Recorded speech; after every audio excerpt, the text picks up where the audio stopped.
President Joe Biden has formally approved the deployment of 3,000 U.S. troops to Poland, Germany and Romania, the Pentagon announced Wednesday, in a move to bolster NATO countries in Eastern Europe with tens of thousands of Russian troops amassed along Ukraine's border.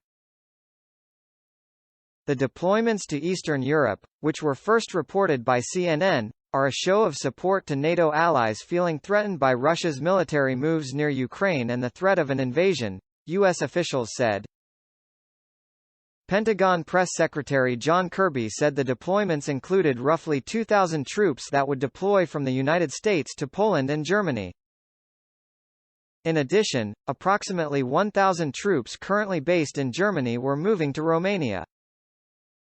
Kirby said the moves, which would happen in the coming days, were not permanent and emphasized, "These forces are not going to fight in Ukraine."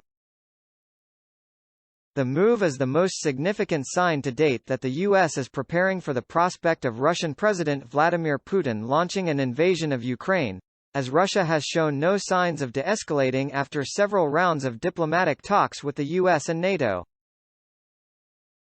Biden signed off on the additional troops following a meeting on Tuesday morning at the White House with Defense Secretary Lloyd Austin and Joint Chiefs Chairman Gen.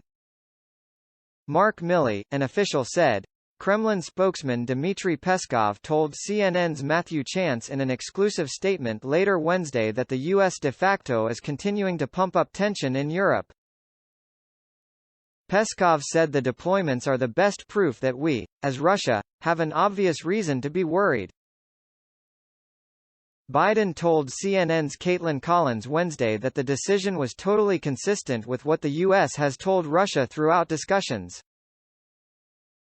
"It's totally consistent with what I told Putin in the beginning," Biden said in a brief exchange in the White House East Room. "As long as he's acting aggressively, we're going to make sure we reassure our NATO allies and Eastern Europe we're there, and Article 5 is a sacred obligation." At the same time the U.S. was preparing to send troops to Europe, the White House said Wednesday it was no longer describing a potential Russian invasion of Ukraine as imminent, suggesting the word sent an unintended message. "I used that once. I think others have used that once.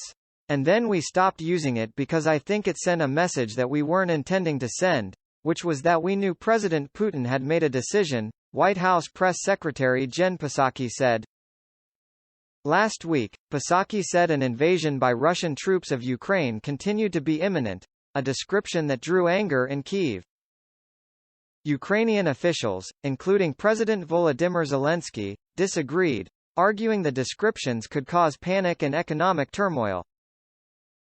A Ukrainian official told CNN that Kyiv welcomed the reinforcement of NATO's eastern flank, but hopes it will be accompanied with continued supplies of defensive weapons to Ukraine, including sophisticated air defenses. More U.S. troops could be deployed. Kirby stressed these additional troop movements don't mean the U.S. believes Putin has decided to invade Ukraine or any other country, but if he does invade Ukraine, obviously there's going to be consequences for that. "We want to make sure that he knows any move on NATO is going to be resisted, and it's going to trigger Article 5, and we're going to be committed to the defense of our allies," Kirby said.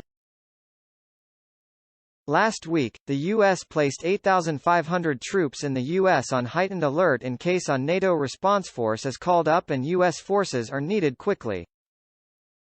But the U.S. and NATO have tens of thousands of other troops already in Europe to draw on for any additional deployments to Eastern European allies. Kirby said that the troops being deployed were separate from the 8,500 U.S. troops on heightened alert. The Pentagon is not ruling out the possibility that there will be more U.S. troop movements in the coming days, Kirby said. The U.S. deployment to Poland consists of about 1,700 troops from an 82nd Airborne Division Infantry Brigade combat team based at Fort Bragg in North Carolina.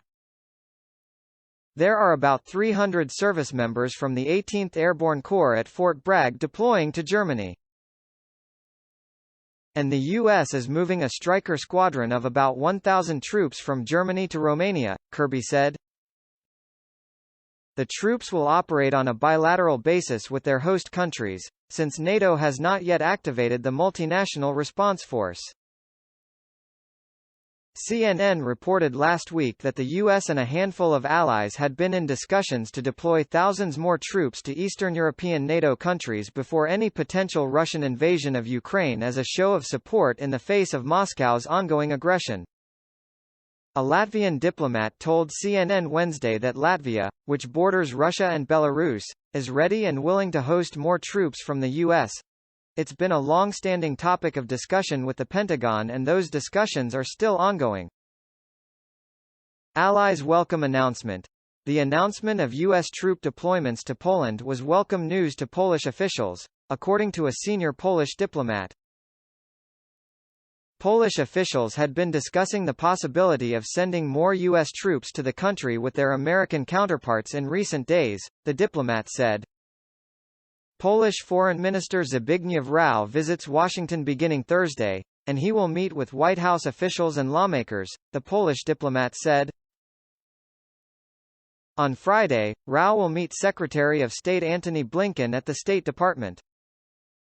Biden said last Friday that he would be moving the forces in the near term, as Russia has continued to build up forces near Ukraine, sparking fears of a renewed invasion even as diplomatic efforts to de-escalate tensions have continued.